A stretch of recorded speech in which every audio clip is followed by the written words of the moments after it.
frères et sœurs, que l'Éternel vous bénisse. J'aimerais vous parler aujourd'hui de comment retrouver sa place après un grand rejet des humains. Vous savez qu'une personne qui se sent rejetée, c'est une personne qu'on prend, qu'on éteint en fait. Une personne qui se sent rejetée, c'est une personne qu'on prend, qu'on efface. Une personne rejetée, c'est une personne vraiment qu'on élimine en fait. Vous savez, il y a une personne comme ça qui s'appelle Joseph avec ses frères. On connaît tous en tout cas l'histoire de Joseph, comment cet homme, c'était un enfant qui, depuis tout petit, au fait, Dieu voulait se révéler en lui. Dieu lui montrait des choses à venir. Dieu lui parlait déjà de son avenir et comment ses frères n'étaient vraiment pas d'accord. Ils n'étaient pas contents de voir comment cet enfant avait des révélations. Cet enfant était déjà aimé par son père. Cet enfant avait déjà, en fait, il avait déjà un objectif dans sa vie malgré qu'il était tout petit. Et qu'est-ce qui s'est passé? Ses frères, ils l'ont éteint au fait. La parole de Dieu nous déclare comment un jour ses parents lui ont envoyé, son père lui a envoyé aller voir ses frères qui avaient amené le troupeau quelque part pour aller manger. Et son père lui a envoyé voir comment ils allaient. Et arrivé là-bas, malheureusement, qu'est-ce qui s'est passé? Ils ont pris cet enfant Joseph, leur frère, qui n'aimait pas. Ils ont voulu le tuer, mais après, qu'est-ce qu'ils ont fait? Ils l'ont vendu.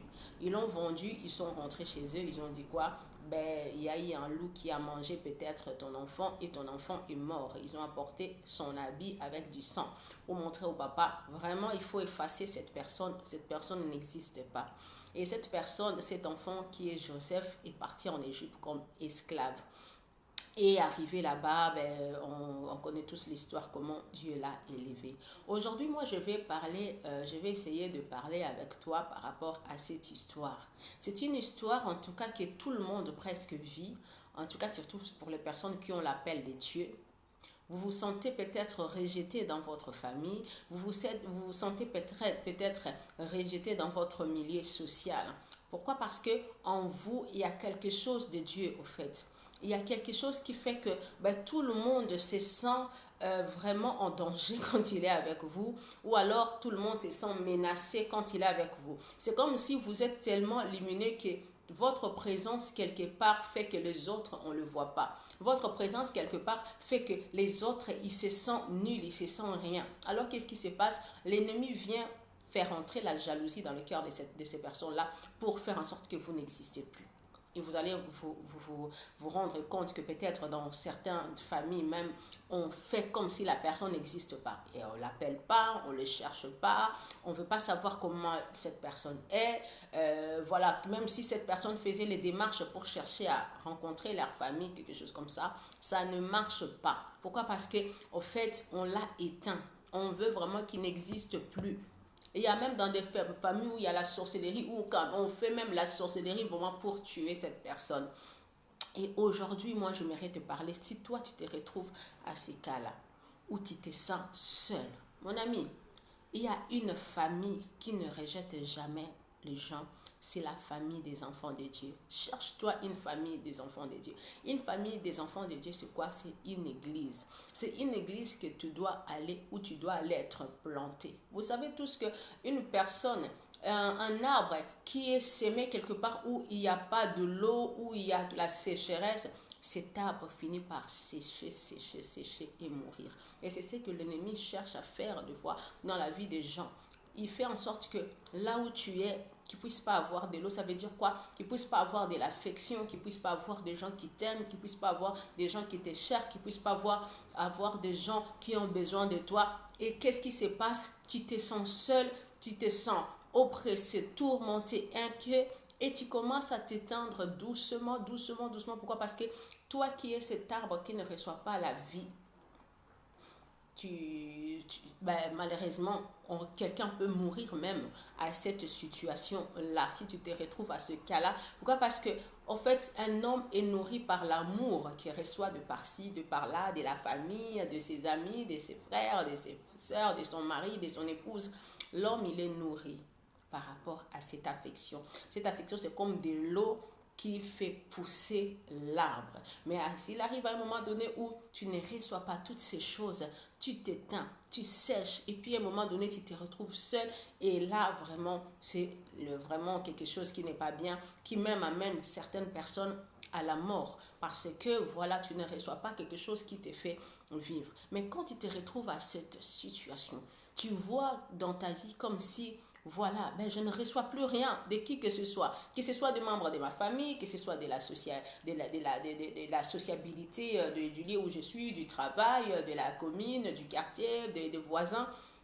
Il y a un lieu où tu peux aller te réfugier. C'est dans la maison de Dieu. David disait cela. Il avait dit qu'il trouve le repos dans la maison de Dieu. Dans la maison de Dieu, tu peux aller te réfugier. Tu peux aller te planter à la maison de Dieu. Vous savez, Joseph, quand il est arrivé au moment où on l'a abandonné, on l'a rejeté, cet homme est parti. Mais malheureusement pour cet homme, il savait où il allait se planter. C'était dans la présence de Dieu.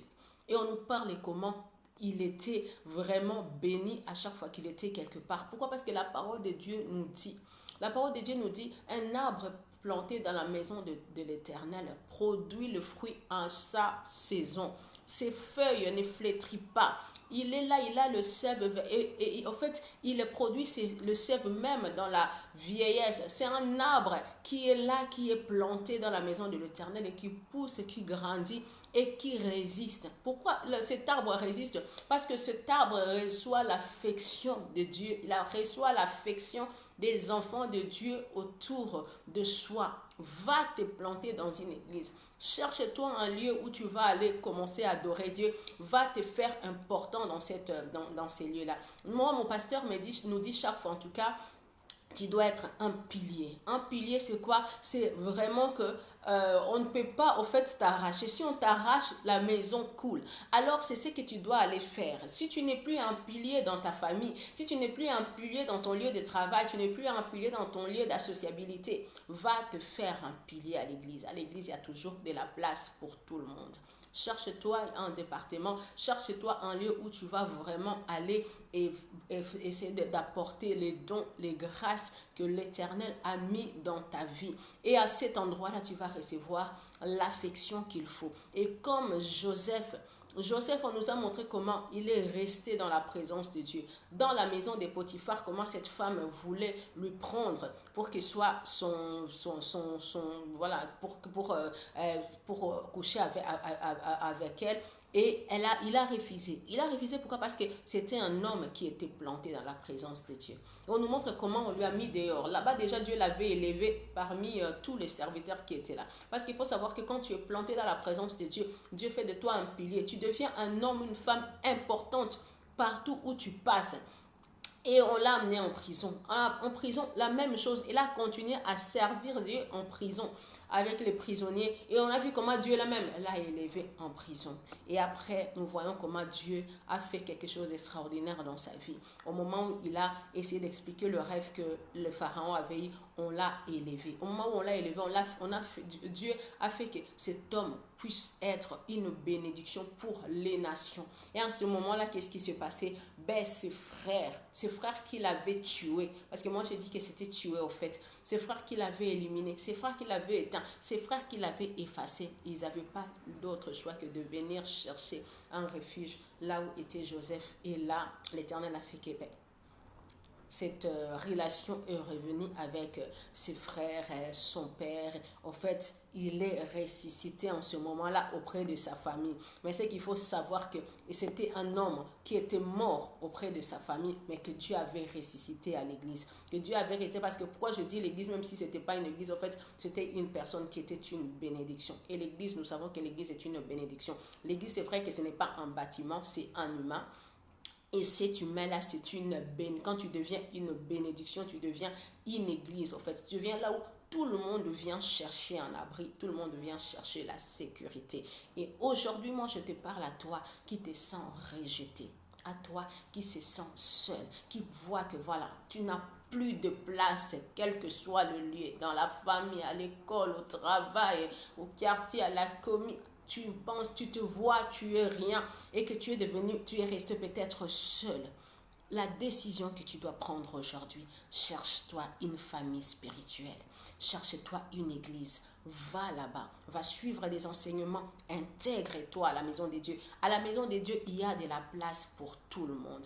Intègre-toi dans la maison de Dieu et fais en sorte que tu puisses être une personne importante. Cherche-toi un département. Regarde les talents que Dieu a mis à toi, les dons qui sont à toi. Mets-les dans l'œuvre de Dieu. Et là, tu vas grandir dans la maison de Dieu. Tu seras cet arbre qui pousse, qui grandit, qui a des fruits qui demeurent. Tu seras cet arbre qui ne va pas sécher, ma soeur. Tu seras cet arbre qui ne va pas sécher, mon frère, qui aura toujours le fruit à sa saison. Tes feuilles ne vont jamais flétrir. Jamais, jamais tu vas grandir vraiment dans la présence de Dieu. Et la parole de Dieu nous dit comment les personnes qui s'accrochent à Dieu ont des vies comme des vies des arbres. Ça veut dire quoi? Ces personnes ont des longévités. Tu vas avoir une longévité. Pourquoi? Parce que tu passes le temps dans la présence de Dieu. Tu es devenu un pilier. Et l'Éternel commence à compter sur toi. Parce qu'il sait qu'aujourd'hui, si toi, tu pars, il y a une partie de sa maison qui va tomber. Pourquoi? Parce que il y aura, en fait, autour de toi, il y a des gens qui ont les yeux sur toi. Il y a des gens qui ont la foi parce que toi, tu es là. Et Dieu n'a pas d'autre choix que de te laisser vivre. Parce qu'il sait que cette personne-ci part, il y aura la foi de plusieurs personnes qui vont tomber. C'est ce qui se passe avec plusieurs pasteurs aujourd'hui. Quel que soit le mal qu'ils sont en train de ils peuvent faire. Mais Dieu les garde parce qu'il dit, voilà, cet homme, je ne peux pas le prendre parce que la foi de plusieurs personnes est attachée à leur foi. Moi, je vais juste essayer d'enlever ce qui ne marche pas, d'enlever l'ivraie qui en est et de continuer à les faire grandir parce qu'ils comptent pour moi, ces gens. Ces gens amènent plusieurs personnes en moi. Cherche-toi la place dans la maison de Dieu et tu vas trouver l'amour que tu es en train de chercher. Tu vas trouver de la place parce que dans la maison de Dieu, il y a la place pour tout le monde. Que l'Éternel te bénisse.